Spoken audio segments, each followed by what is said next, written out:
Olá, meus alunos do sexto ano, como vocês estão? Aqui é a professora Rara, da disciplina de Filosofia do Colégio Santa Rita, e nós vamos dar continuidade às aulas. Essa será a nossa terceira aula, da qual nós vamos falar de dois filósofos maravilhosos, Heráclito e Parmênides. A gente já tinha comentado um pouco sobre eles, eu já tinha citado um pouco eles para vocês, né? Mas nós vamos falar melhor sobre cada um. E aí tem duas frases desses dois filósofos maravilhosos, certo? Que é Heráclito, na qual ele fala que tudo flui, tudo está em movimento e nada dura para sempre. Ou seja, para Heráclito, tudo está em movimento. A essência da natureza é a mudança, né? E para Parmênides, o ser é e não pode não ser. Ou seja, gente, o ser que é, ele é. E o que não é, não é. Então a velha frase dele seria: o ser é e não pode não ser. O não ser não é e não pode ser de modo algum. Como seria isso, professora? Nós vamos falar melhor sobre esses maravilhosos filósofos, tá? Heráclito e Parmênides, e o que dizer primeiramente deles. Bom, professora, nós iremos falar desses dois filósofos, né? Que foram dois filósofos pré-socráticos, ou seja, filósofos que vieram antes de Sócrates, né? E que investigaram a natureza, como também buscaram explicar a essência de todas as coisas que existem no mundo. Heráclito, ele nasceu na cidade de Éfeso, na Jônia, que é a atual Turquia, influenciou muitos pensadores. Heráclito, ele acreditava na existência de um logos, né, que o logos seria universal e eterno, e ele também influenciou filósofos como Platão, que é um dos filósofos mais reconhecidos nessa disciplina. E também os estoicos, que são filósofos que também acreditavam em um logos universal que ordenava tudo o que acontecia no mundo. Heráclito, ele ficou muito conhecido por viver em natureza, né, gostar da solidão. Ele partiu do princípio de que tudo está em movimento, ou seja, tudo flui e tudo se transforma, tudo se move, né? Por isso essa frasezinha aí dele, né, tudo flui, tudo está em constante mudança. Ele também foi admirado por Hegel, que vai ser um filósofo que vocês vão estudar mais na frente, né? Em relação a respeito do movimento contínuo da natureza, ou seja, a natureza sempre está em constante movimento. E ele também vai falar da tensão entre os opostos. O que seria isso, gente? A velha frase: os opostos se atraem, ou seja, algo só existe porque o seu oposto também existe. Como assim, professora? Só existe a alegria porque existe a tristeza, por exemplo, né? Se não existisse a tristeza, nós não teríamos o significado da alegria. Então, isso quer dizer que as coisas, elas só existem no mundo com as tensões entre os opostos. Então, as coisas que existem de fato só existem por conta dessa tensão entre o ser e o não ser, né? Por exemplo, outro tipo que eu gosto de falar: a noite, ela muda para o dia e ela também volta para a noite, ou seja, as coisas para Heráclito não são e nem são. Como assim, professora? Tudo está em constante movimento. Hoje é dia, mais tarde é noite, então tudo está em movimento. E aí vocês devem lembrar que eu falei um pouco sobre o banho no rio. O que seria isso, professora? Ninguém banha duas vezes no mesmo rio. O rio, ele é um exemplo dessa constante mudança e movimento que Heráclito fala, né? E aí ele vem com a velha frase de que uma pessoa que banhasse no rio, que entrasse no rio, se ele voltasse ao rio no outro dia, o rio, as águas do rio não seriam as mesmas e nem aquela pessoa. O que seria isso, professora? O rio, ele está em constante movimento, não é? Pois então, a água que eu banhei ontem não é mais a água que está no rio. E nem eu seria a mesma pessoa de ontem. Por quê, professora? A gente está em constante movimento. O que vocês pensavam quando tinham 5 anos de idade não é a mesma coisa que vocês pensam hoje. Vocês evoluíram, vocês têm mais conhecimento do que quando tinham 5 anos de idade. Então, vocês também estão nessa constante mudança e movimento. E Heráclito, ele também vai falar um pouco sobre o fogo, né? Para ele, o fogo é o princípio de todas as coisas. Tudo nasce através do fogo e tudo pode voltar para o mesmo. E aí a gente entra um pouquinho para falar de Parmênides. Eu tô falando um pouco dele, certo? Antes, para depois a gente entrar de fato no assunto, certo? Então peguem um caderno, vão copiando o que a professora tá falando, tá arriscando, não tem problema nenhum vocês ficarem no caderno de vocês, não é no livro. O que falar sobre esse outro filósofo, sobre Parmênides?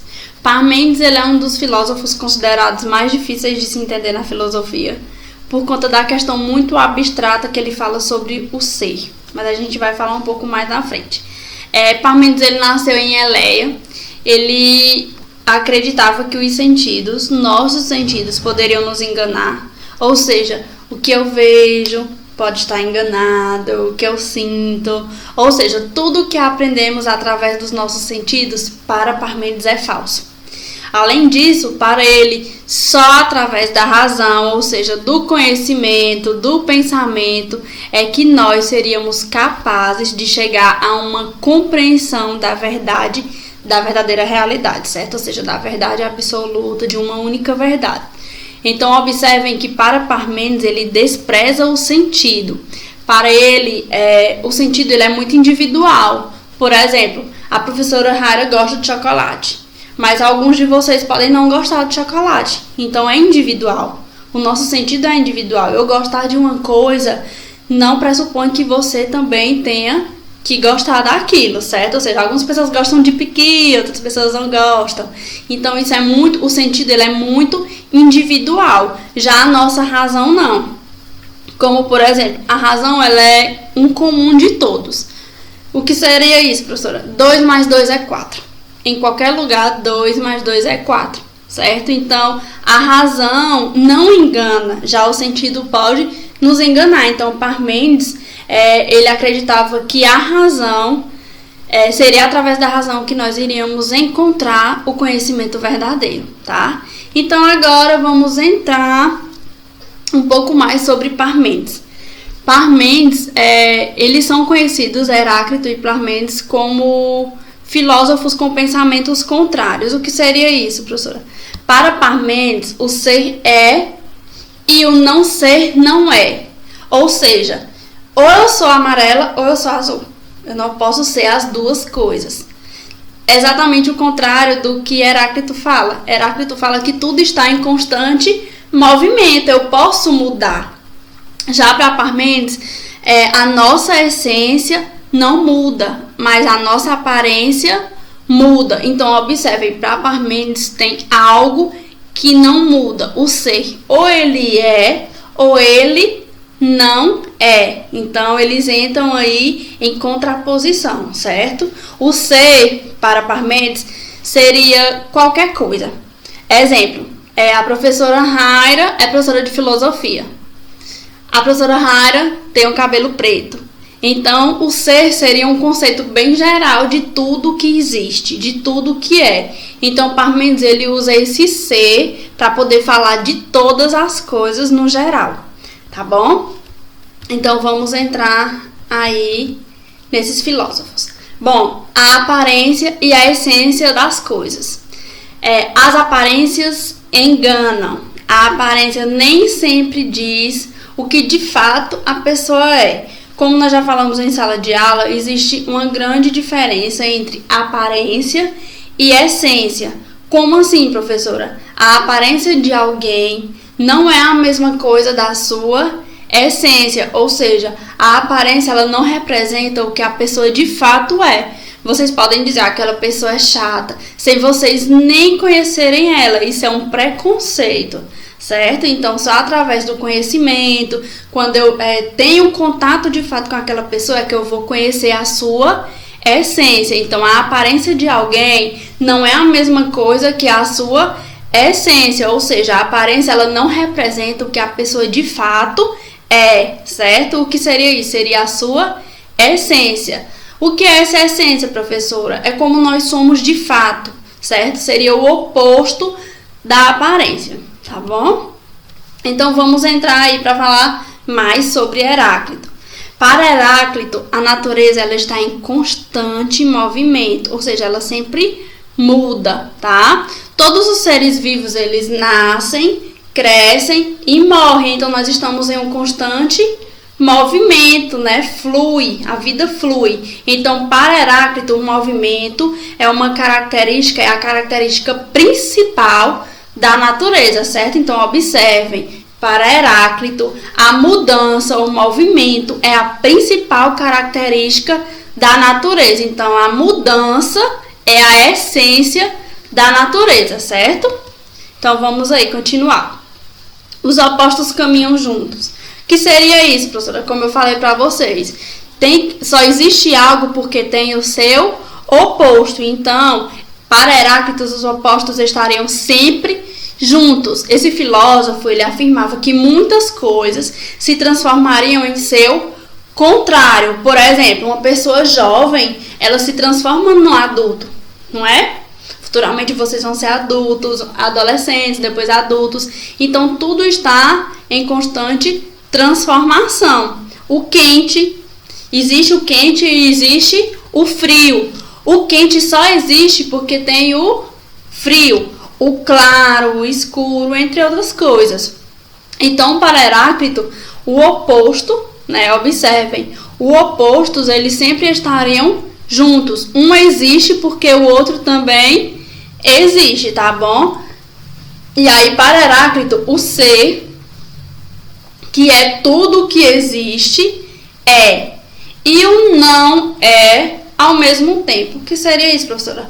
Um animal, para Heráclito, ele pode ser forte e pode ser fraco, certo? Ou seja, eu posso ser algo e não ser algo. Então, observem, confunde um pouco os dois filósofos. Eles são considerados como se um filósofo pensasse o contrário do outro. Segundo Heráclito, a natureza ela seria exatamente assim. As coisas se transformam em outras sem parar. Ou seja, o mundo está em constante movimento. Para ele, ele viu na mudança a principal característica da natureza. Ou seja, tudo muda. Então, o ponto principal de Heráclito, tudo muda. E os opostos, um só existe porque o outro existe também, certo? O quente existe porque o frio também está ali. Então, sempre lembrem disso. Para Heráclito, tudo está em constante movimento, ou seja, tudo muda. É só lembrar do rio. Se eu banhar no rio hoje e amanhã retornar a ele, as águas do rio não serão as mesmas, tá bom? Vamos aí. Heráclito ele também acreditava em uma ordem que determina o ritmo e a repetição das mudanças. O que seria essa ordem? Por exemplo, as estações do ano, elas se repetem sempre, não é? A mesma sequência. O dia e a noite, não existe uma mesma sequência. Então, ele entendia que havia uma razão que ele vai chamar de logos. Então, a logos que eu falei no começo, que muitos de vocês devem ter ficado pensando, o que é logos? O que é logos?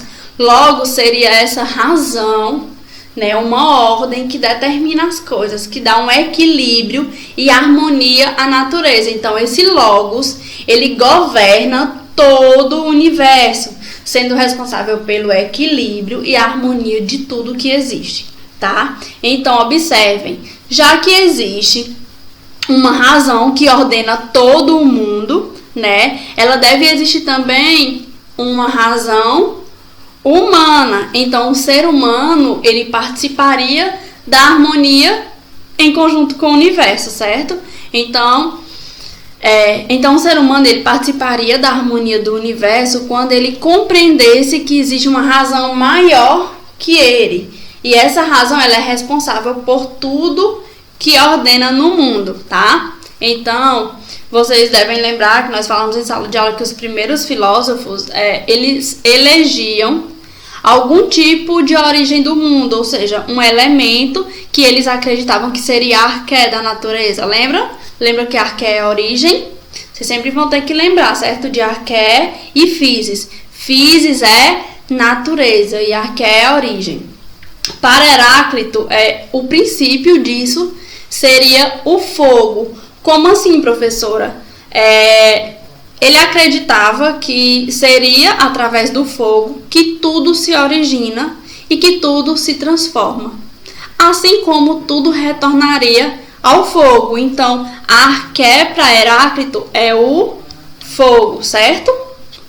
Vamos aí entrar. Bom, vocês lembram que nas aulas anteriores nós citamos, né, a escola jônica e alguns pensadores como Tales, Anaximandro, Anaximenes e também o principal representante da escola pitagórica, que é Pitágoras. Lembra matemática? Bom, então a partir disso, nós vamos falar um pouco sobre Parmênides, que aí já é outro filósofo. Bom, para esse filósofo, para Parmênides, as coisas poderiam mudar, mas elas só mudariam através da sua aparência. Como assim, professora? A essência nunca mudaria, nunca deixaria de ser o que é. Então, ele fala o contrário de Heráclito, que seria o quê? A essência de uma coisa, para Parmênides, nunca muda, só muda a sua aparência. Vocês não têm a mesma aparência que vocês tinham quando tinham 5 anos de idade, certo? Mas vocês têm a mesma essência. A professora Hara, ela continua sendo a professora Hara, ela continua sendo a Hara desde quando eu nasceu, tá? Eu continuo tendo a minha essência, mas a minha aparência mudou. A do ano passado eu tinha um cabelo maior, cortei o cabelo, a pessoa pode emagrecer, engordar, ficar mais alta. Então a sua aparência muda, mas para Parmênides a sua essência, ela não muda, tá bom? Ou seja, ele afirmava, Parmênides, que a mudança ela não passa de uma aparência. A essência das coisas é fixa, eterna e imutável, ou seja, não muda, certo? Então vamos aí seguir um pouco mais sobre Parmênides. Parmênides ele também achava que todas as coisas que existem no mundo também têm um princípio comum. Observem que todos esses filósofos eles procuram um princípio comum para justificar as coisas da vida, né? Mas segundo ele, não era algo material, como Tales de Mileto falava que era a água, né? Outros filósofos vão dizer que é o ar, a terra, o fogo, como Heráclito. Mas para ele, essa arqué aí seria algo que não poderíamos ver. Ou seja, não é algo material. O que seria isso, professora? A gente falou mais no começo da aula. Seria, para Parmênides, seria o ser. O ser, ele seria responsável pela realidade de todos os seres e as coisas existentes no mundo. Esse ser, ele é eterno e imutável. Então, esse ser, ele também pode ser indivisível, né? Logo, esse ser, ele contém todas as coisas, certo? Então, observem, o ser, para atingir essa verdade do ser, seria preciso deixar de lado todos os sentidos e usar apenas o pensamento, que aí vem a ideia da razão, pois através do pensamento, da reflexão, é que a gente pode conseguir conseguir atingir a verdade, certo? Encontrar aí a verdade. Vamos aí para outro filósofo. Bom, Zenão. Zenão, ele foi um discípulo de Parmênides e ele defendia a ideia de seu mestre, principalmente a ideia que o ser, ele é eterno e imóvel. Ele é reconhecido por atacar as ideias diferentes, ou seja, quem defendia pensamentos totalmente diferentes do que ele acreditava. Por exemplo, ele criticava quem defendia o movimento, a pluralidade da natureza. Zenão, ele pegava a ideia do seu adversário e levava a afirmação a uma situação absurda. E aí vem a corrida de Aquiles. A corrida de Aquiles seria, ele dá o exemplo de um corredor, né, de Aquiles, dá o exemplo dele de uma tartaruga. E a ideia seria, se você colocar a tartaruga mais na frente de Aquiles, a tartaruga chegaria primeiro. Por quê? Porque ela está na frente de Aquiles. Se a gente usar o pensamento, né, a razão, estaria certo. Quem está na frente de uma corrida geralmente vai chegar mais rápido, não é? Se eu deixar uma pessoa na metade de uma rua e colocar outra lá no começo e dizer já, a ideia que seria a pessoa que está no meio chegaria primeiro, né, do outro lado da rua, do que quem está lá no início.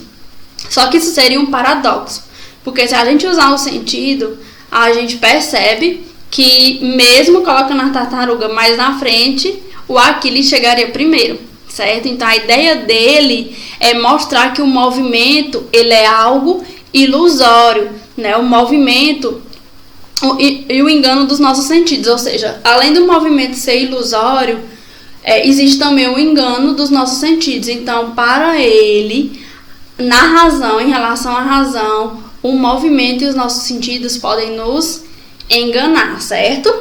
Então, vamos aí retomar o que nós estudamos até agora. Nós estudamos os filósofos pré-socráticos ou filósofos naturalistas, né? Pois são aqueles filósofos que se preocupavam em estudar a natureza e a origem de todas as coisas. Eles também, qual é o principal ponto desses filósofos? Eles se afastavam, né, da mitologia. Antes, as pessoas usavam o mito, né, a mitologia, para explicar a natureza. Então, os primeiros filósofos, eles rompem com essa ideia de crença através da mitologia, tá? Vocês lembram também que a gente sempre, quando falar em filosofia, vocês têm que lembrar de duas palavras. Physis, que seria natureza, e arché, a origem. Vamos bater aqui em alguns filósofos, tocar em alguns filósofos. Tales de Mileto acreditava que a água seria arché, né? Pois ela era necessária para a existência humana, dos animais e também da natureza. Anaxímandro acreditava na apeiron, que seria uma substância indefinida, ou seja, que não tem um limite. Anaxímenes afirmava que arché é o ar. Pitágoras, sempre quando fala de Pitágoras, é matemática, ou seja, a arché para Pitágoras seria o número, tudo é número, né? E ele também acreditava na reencarnação, que seria o que, professor? A junção da religião e da filosofia. Lembra que eles falavam que acreditavam na reencarnação, que a alma, né, sempre reencarnaria, poderia ser em um animal ou em outra pessoa, né, até encontrar de fato o seu fim, né? Heráclito, ele acreditava que arché era o fogo, né, que representava que tudo flui e que nada permanece, ou seja, tudo está em constante mudança. E o elemento primordial para Heráclito é o fogo, certo? Bom, Heráclito ele também fala sobre o logos, né, que é um resultado do embate entre os opostos, ou seja, uma coisa só existe porque existe o seu oposto, claro, escuro, fogo, água, tá?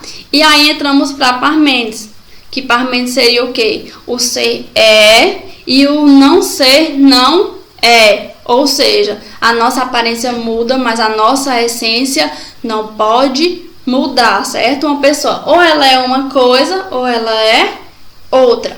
E Zenão, que acreditava na inexistência do movimento, né? E ele usava o absurdo do pensamento dos seus adversários para conseguir, né, fazer com que eles perdessem a ideia de verdade, né? Ou seja, que eles fossem apagados. Então, Zenão, ele acreditava na inexistência do movimento, tá, gente? Então é isso, qualquer dúvida vocês mandem mensagem. Na próxima aula eu quero que vocês respondam as questões, tá? Que vem após esse assunto, que aí na próxima aula a gente vai responder e vai revisar o assunto de novo, falando sobre esses filósofos, principalmente sobre Heráclito e Parmênides, tá?